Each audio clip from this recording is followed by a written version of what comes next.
Welcome to the PH Journals podcast, where we explore hunting, wildlife management, and conservation.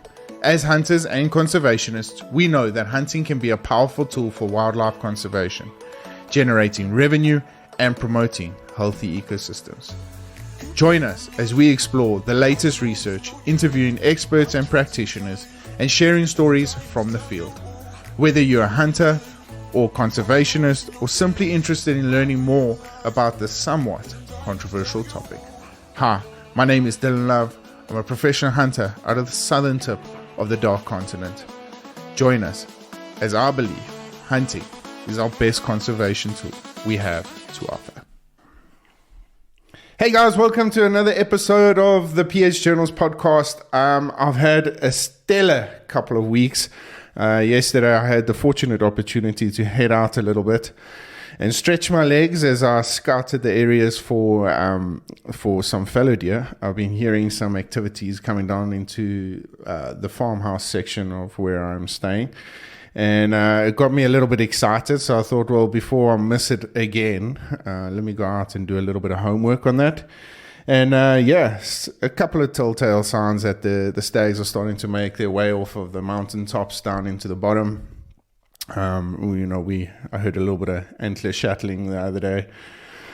So it is what it is. Apologies to those that normally tune in on YouTube. I have got a bit of a video running, but we're not in studio this week. So I just thought that the topic we're going to discuss today was quite an important one. And I thought, well, let me not rather wait and instead afford myself the opportunity to come up here and chat to you guys a little bit about it. So, getting into it, trophy hunting.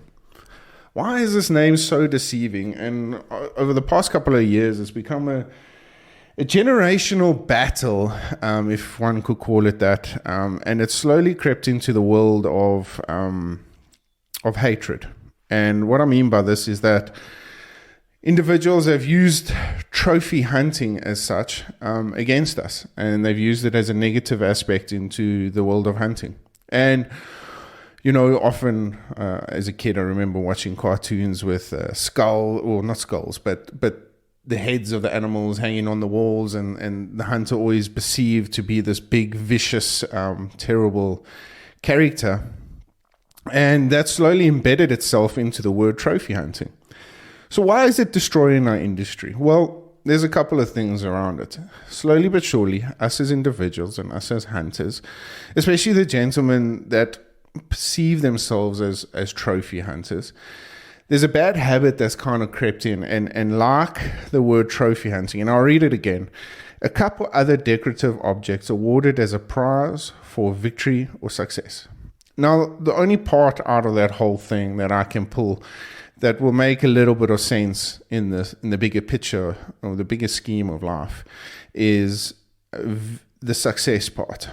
It is a success story to have your displayed mantelpiece, whatever it may be, whether it's a skull mount, shoulder mount, whatever it is a success, and it's a successful hunt. That's testament to what you've got hanging on your wall, on your dining room table, wherever it may be. But the problem is that what's the habit that's slowly crept into our industry, and it's from our fellow hunters at large, is the word trophy when it comes down to victory. And being in the industry now for a couple of years, more than 13 years to be exact, you slowly get to camp time after time, and there will be a couple of individuals that will always want to pull out the measuring tape. Now, as a professional hunter, I learned very quickly that the measuring tape is not something. I don't even own a measuring tape, to be honest with you. The impala I shot the other day, a friend of mine asked me to measure it for him, and I actually couldn't. I couldn't measure it, and I had to go borrow a sewing measuring tape from a lady just down the road. Anyway, cut a long story short, I believe personally that the bad habit has crept in is when we're comparing trophy size. Now, the ripple effect that this has on the industry is a devastating one, to be exact. And the reason why I say this is that you can't go out there, keep expecting top class animals without having any sort of experience. What's happening in the industry, and we've picked it up over the past couple of years, is that there are a couple of outfitters, don't get me wrong, and I'm more or less generalizing to the bigger scheme of things, but there are a couple out there that really do things by the book and do things ethically. But what has happened is, because people are chasing measuring tapes, the enclosures start getting small. The breeding starts becoming inbred and unethical and unsustainable. But the problem is because that they supply and a demand out there, these people just carry on going, and they're getting bigger and bigger and bigger. Just recently, just a couple of days ago, we actually saw record prices at the past game auctions. And the only reason for that is not only because we're struggling with sufficient supply of game into the industry, but people have also understood that the fact of the matter is these animals have a lot more value to offer than what is perceived out there as just any general animal. And with that, it's important to understand that if you are breeding for size, how sustainable is that? And how ethical is it? We often see people shooting massive world record animals in small enclosures. They'll never show you the enclosure. But us as hunters and us being in the industry and all of that know what's actually going on behind the scenes. And I'm one, and that's why I'm afforded this platform, and I started this platform. I'm one to go out there and expose these people for taking these chances, because it's not a good light on us. And when we are caught, it really isn't good. And that's all the more reason why I've left a couple of game farms that I used to freelance PH for, was because of the unethical behavior. How do I promote myself as a conservationist, as a hunter, when I myself is involved with the company? I never got involved with any of the shenanigans around it, but I myself was involved with the company that didn't believe in ethical, moral values. So yeah, these are the things that we need to understand. And, this is why I believe that trophy hunting has got such a bad stigma as what it's got, is because of the fact that we perceive the size of these animals to be the actual trophy. Whereas I've got off an impala hunt that will live in my memory. And if you guys haven't yet, I would highly encourage you guys to go along to my YouTube channel and have a look at the fall ribbuck hunt we did last year around about this time. Epic adventure. It wasn't the greatest fall ribbuck. It was definitely one that, was reaching into its maturity stage. And those of you that know any of the ribbuck family histories, they go sterile after a certain number of years. So taking from 7 years onwards is you actually benefiting the herds and stuff. So this ram was a good ram to take.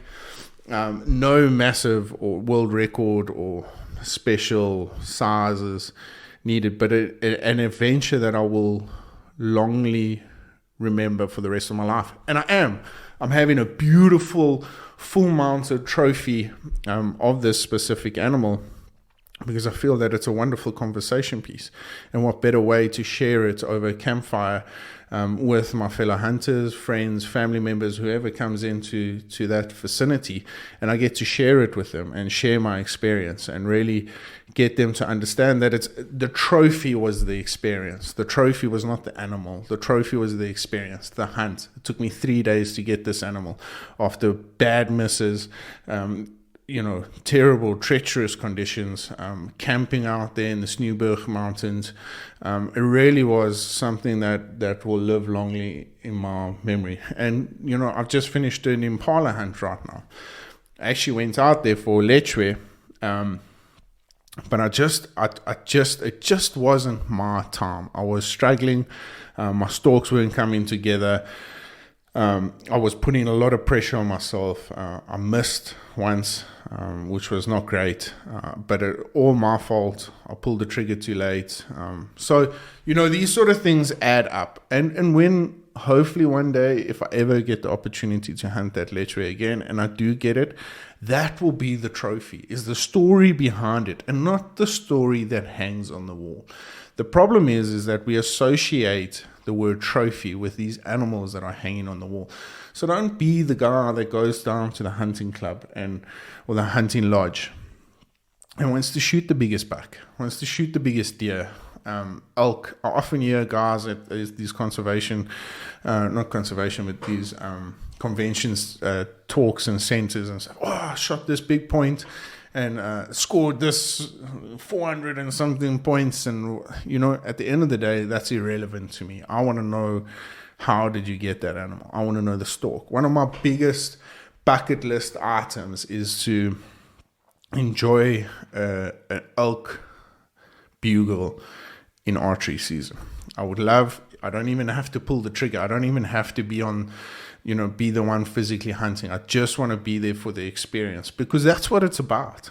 That's ultimately the story behind that trophy, is how the animal bugles, how you managed to call it in, how you managed to understand that the wind was coming down towards you and blowing in your face, getting the wind on your advantage. What arrows were you shooting? What bow were you shooting? What were you using as mating scents, antling rattlers, or to rattle the antlers? All these sort of things add up and slowly become a part of history, and history that you will remember for a very, very long time. So to get back to the point is the word trophy hunting mentioned in our industry doing itself justice? And my personal opinion is no, it's not. How do we change that perspective? How do we change one's perspective if our fellow hunters are going out there and chasing record book shots? I personally know of a couple of professional hunters, outfitters out there that have these animals that have been bred up into cages and stuff that you can basically walk up to and shoot point blank, and so that they can record it as a number one handgun shot or the number one bow shot. Is this stuff even relevant? It's relevant for a very, very, very small portion of your life. It's just very relevant for a very small portion of the industry's life. And at the end of the day, I don't even think I've picked up a record book and looked in the record book for any names that I recognize. You get those opportunities when you're out there to shoot these once-in-a-lifetime animals. And even that word gets thrown around so often. But for that specific hunter, on that hunt that shoots this giant animal, that is a once-in-a-lifetime opportunity. As a professional hunter, we throw it around because it's a nice, good selling point. But for you, that's not a once-in-a-lifetime animal. But for that hunter, and we need to project that. We need to communicate that to the rest of the community and to the rest of the world, so that this perspective of trophy hunting sort of gets kind of hoping that it gets diluted as time goes on. Because what we should be projecting as hunters and what we should be telling as stories is all about the conservation and not about how big the animal is. It's priorities. Because if you're going out there to shoot the biggest animal in the smallest pen for future generations to come, you're only bullshitting yourself that you are doing this for conservation. There was a very good friend of mine, and I don't like calling him my friend anymore because he's become a very good family member. He's been on my podcast numerous amounts of times. His name's Pat Dugan, and I'll never forget it. I was a couple of years ago, I'm going back 4 or 5 years ago, young PH, had the opportunity to shoot a giant golden gemsbuck. But unknown to me, and unknown to Pat at the time, we didn't realize that these animals had just been offloaded off a truck. And once we approached the animal, we could see that it wasn't fresh. It wasn't, it wasn't healthy. It was still a bit drugged up and stuff. And Pat made the call. He's like, I do not want to hunt this animal. Although this specific animal did have the opportunity or the potential to be probably top 10 golden oryxes shot in the world, that friend of mine turned away and he said, "This is not right. I do not feel comfortable about doing this." And that stuck with me for a very, very long time, because that man over there was a true hunter. He stood for morals, he stood for ethics, and he stood for an understanding of, I'm a professional hunter, and at the time, did I think that something was a little bit off? 100%. But not once did it pass through my mind that we're ever going to give up that opportunity. I saw it as a weakness in the animal, and that we should observe that opportunity and take it as it comes. But that gentleman right there stood against all his morals and values, and he said, "I will not take that animal because it goes against everything I've been taught as a hunter." And that's what I've based my career on, is because gentlemen like that, people like that, are only doing wonders for our industry. And although our industry have been met with some huge challenges in the past couple of weeks, videos of lions being leaked and unethical number ones being shot in small enclosures, warthogs being fed by hand, and all these sort of things that are coming up, it's not doing us any justice. It really isn't doing us any justice as a community, as an industry. And that word trophy starts becoming poisonous in our environment. But it gets thrown around a lot. It does. And it gets used for bad and good. So guys, basically what I'm saying is, and I felt strongly about this because I went into a conversation with a gentleman the other day at a bar, and he said to me, "Oh, these big trophy hunters, you know." And I looked at him in the eye and I said, "Not all of us are trophy hunters." And I said, what are you describing as the trophy? And he said to me, "Oh, yeah, you guys sit behind these animals with big smiles on your faces. Yes, I understand you're feeding your family with meat, and it's nice to have biltong and all this sort of stuff. But that poor animal, his head gets shoved on the wall, and you guys are proud about that." And I said, "No, that's the wrong approach. And that is the perception we need to change. And we can't allow the tree huggers, we can't allow individuals that are chasing number ones and are prepared to shoot them point blank, and we can't rely on them to project a positive impact on the industry and the word trophy hunting. We've got to rely on ourselves, the good, ethical, moral hunters.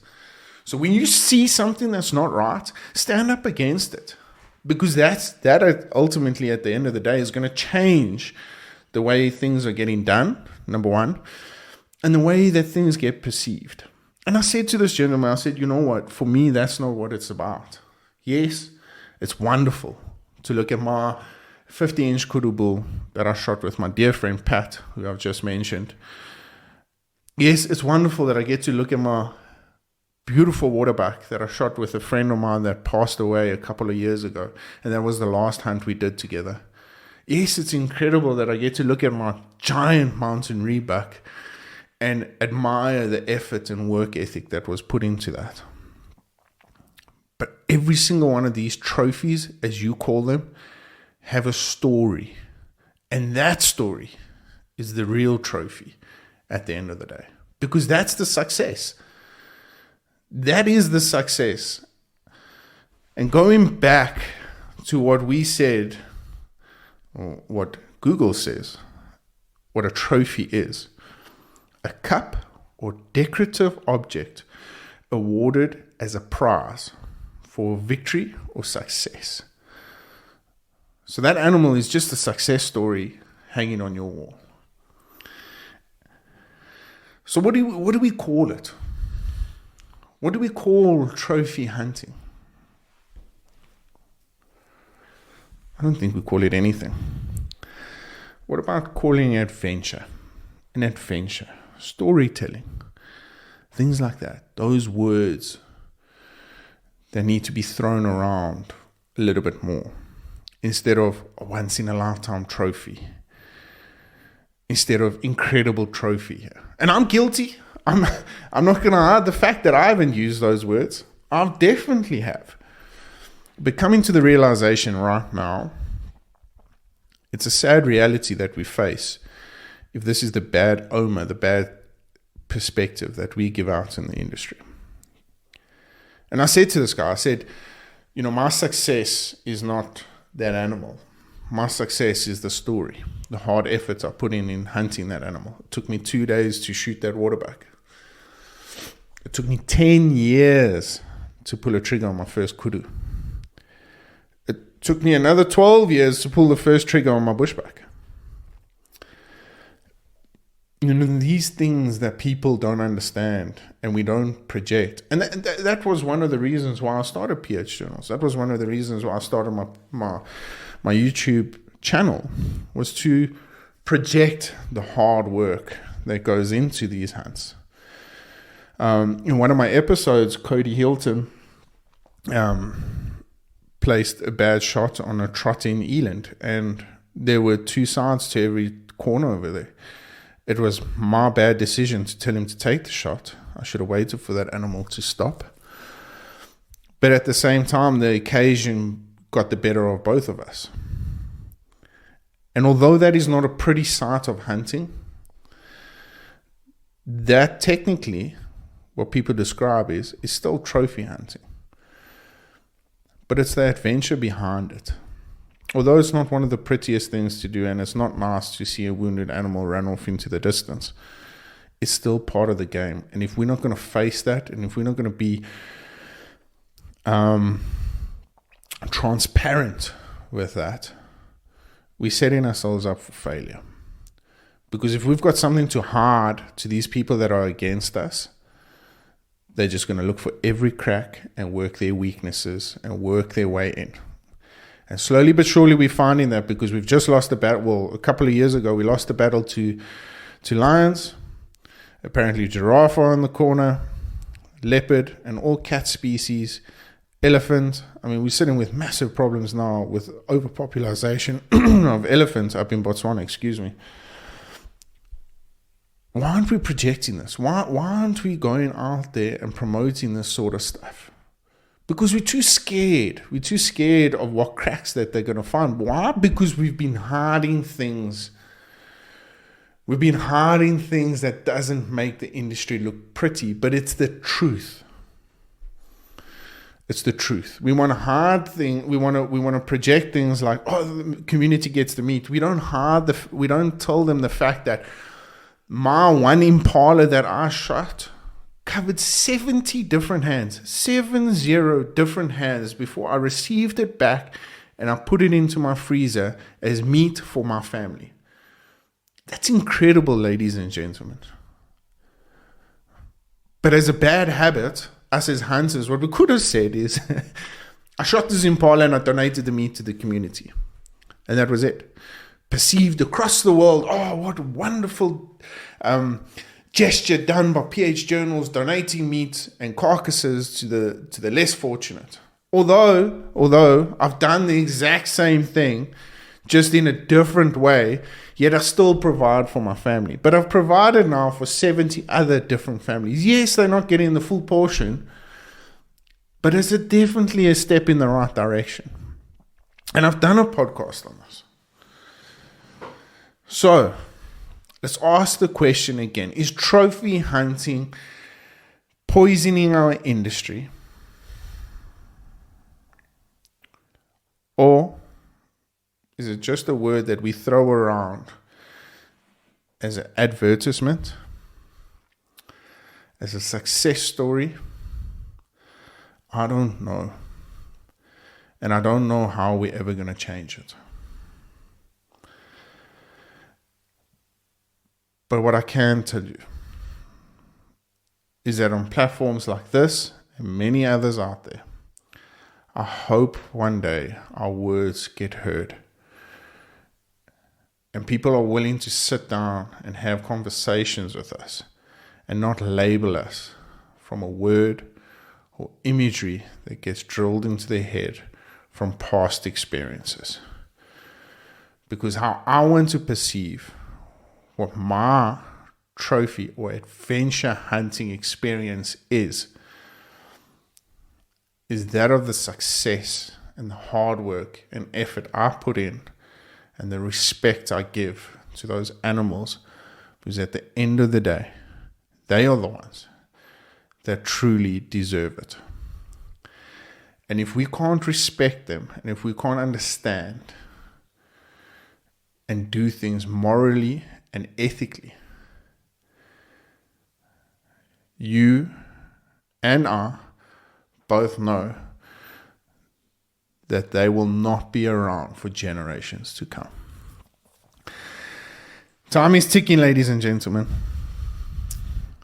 And I urge all my fellow hunters out there, if you are listening to this, take into consideration and understand that this is a long-lasting battle that we will forever fight. But it's up to us to change the perspective. Well, guys, with all that being said and done, thank you so much for tuning in to this week's episode of the podcast. To everyone that has supported me, thank you so much. I know I say this every time, and it's probably getting a little bit old now, but I really, guys, every little click, share, like, all of that sort of stuff matters for somebody that's trying to propel his objective. And my objective in life is to share my stories for future generations to come and preserve and conserve our wonderful wildlife. Because at the end of the day, I am a hunter, and I believe that hunting is one of our best conservation tools. So with that being said, I don't name myself, but I call myself a conservationist. So guys, once I'm off to Natal this weekend, on the Easter weekend. Got a little bit of me time. I am in pursuit of my last rebuck puzzle piece, the common rebuck, and brought in by the forestries to clear out a couple of the pine cones, and a couple of the forestry brought them in for the slaves and the mine workers and all that sort of stuff as easy source of food. They've kind of exploded over the Midlands area into the potato farms, corn farms, all that sort of stuff. So I'm heading out there to do a little bit of scouting for Tundra safaris, as well as hopefully getting the opportunity to shoot one myself. Looking forward to it. They are absolutely giant out there. And really good eating, so hopefully I get to bring some of the meat back across border. But guys, once again, thank you so much for tuning in to this week's podcast. I know, unfortunately, I'm not in my studio. I love that I get to call it my studio, although it's just a little office space, but it's so cool because I've got my own little space set up.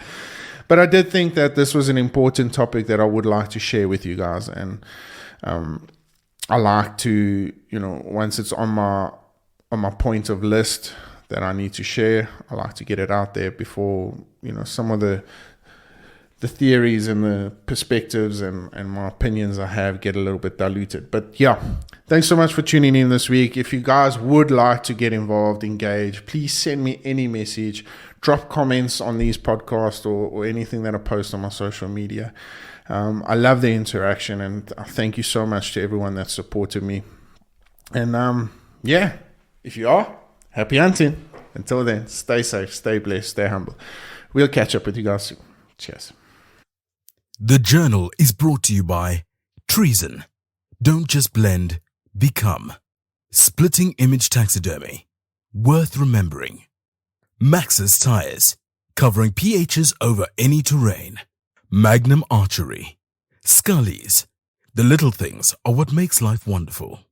Vanandi Blends. Changing the game. FFS Outdoor. Versatile gear for any situation. PH Toolbox. Helping you make your own adventure.